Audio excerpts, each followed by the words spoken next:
Okay, here's a couple of Dells Ducks coaches that people don't really hear that much about. They kind of work behind the scenes. It's the sort of dry land area. Andrea Henry on the left is the team's yoga instructor. Holly Waterman on the right is a fitness instructor. They work together though.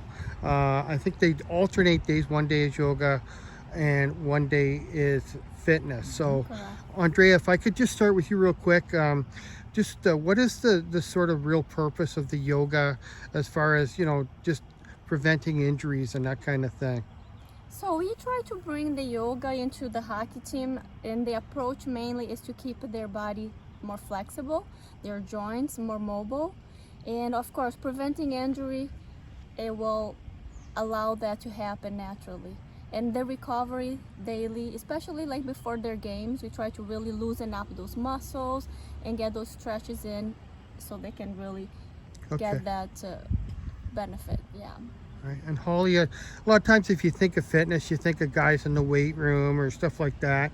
And we were just talking, it sounds like you're sort of on the same page as Andrea, working together, just to not so much working on conditioning as well as just making the bodies better. Yeah, the boys skate a lot, so they get a lot of cardiovascular work. They're constantly working on the fitness piece. But together we communicate all the time as far as where the players are at, and teaching them more about how their body is supposed to move naturally is what really we're getting after. It helps them to understand how injury happens and then how they can prevent it themselves. If they're moving correctly, if they're activating the right muscles, then that helps them put together a chain of events in their own mind, saying, oh, if I do this, then this will happen. If I activate this, then this helps me with this. So we're more concerned that they learn something, that they learn how their body works, and then they take that with them in all their levels of hockey. Hopefully some of these kids play well into their 20s. Right. And being a college athlete myself, that was a long time ago, but not that many years. But we weren't taught those things. We weren't taught about functional movement. We weren't taught about our joints and how they all work together. And that, knowing now, I think if I went back, I would say, oh my goodness, I could have prevented so much more. I could have worked harder and faster. It's no coincidence that we continue to break world records. We continue to run faster because they study human movement so critically now. Yes, and so they know how they can pinpoint very specific movements, and their level of competition can just go up a notch, and that's what we're hoping for. Yeah. We can just run them all day, but that's not really going to improve them. I don't want to burn them more than they already burned. They work plenty on the ice. Yeah. Andrea, yoga has been, it seems like it's relatively new for team sports. I could be wrong on that, but I know a lot of pro teams and stuff have turned to yoga as a way, like you were saying, as a way to avoid injuries and stuff like that. Have these players picked up on the kind of stuff that you're doing really quick, or has it been a bit of a learning process? Actually, yeah, like you mentioned, and I did notice that the yoga has been incorporated into many sports.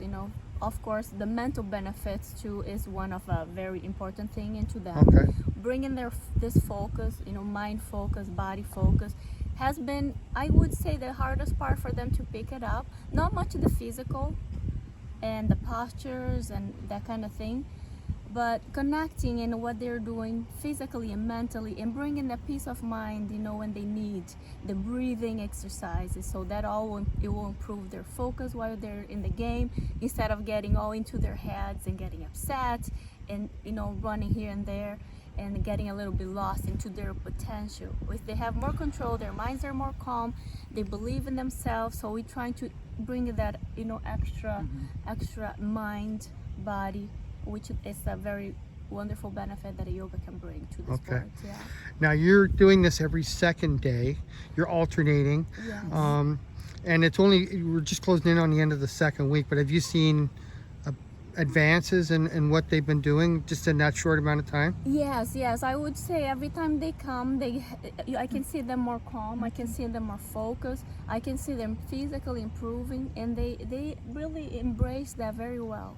They I definitely think do. it is something that I'm surprisingly to imagine that they're so young, and they come, they're like, I really love yoga, and I think this has been very helpful, and it's very, rewarding to see that and how they improve in their postures and even in the poses, in the flexibility. Like little by little, you can see that is a quite of Excellent. improvement.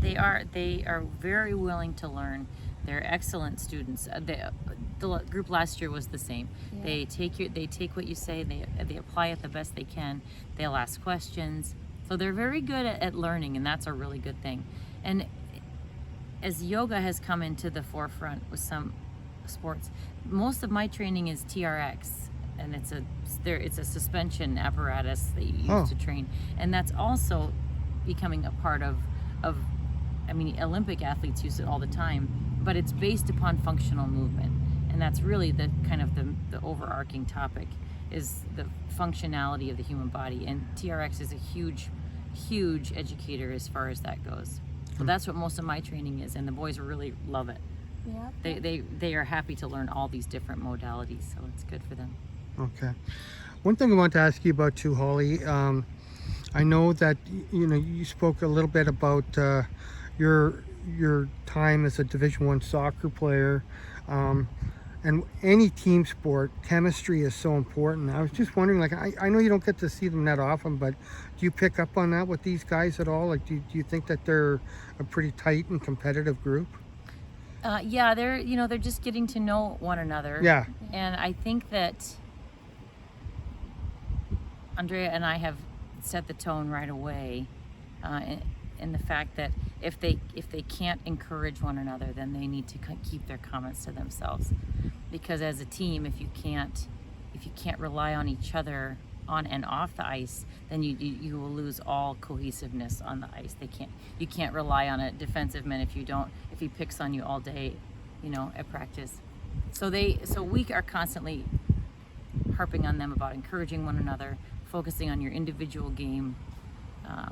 So I think that adding the peace of mind and us kind of giving them a little bit of Guidance. a little bit of guidance as far as the personal aspect, and Okay. I think that helps them. But as the season goes on, last year, they're a family. As time goes by, of course, that bond you can see. Yeah, Last year they're was very incredible. I think it was, and this year we're so excited that we can feel that this is gonna work so well. Yeah, there's I don't know how many, 5 or 6 that have returned, and they really try to weave that fabric together early. But it's a pretty tight group. They spend a lot of time together, so it's good they're good to each other. All right. Well, thank you very much to both of you. I can't thank you enough. And Ducks fans, these are two coaches that are keeping the team healthy and fit and keeping them on the ice. So they're doing their part in developing the Ducks into a solid team. Thank Coach Henry, Coach Waterman for your time. Thank you, Jim. Yeah, thank you. Yep. Bye bye.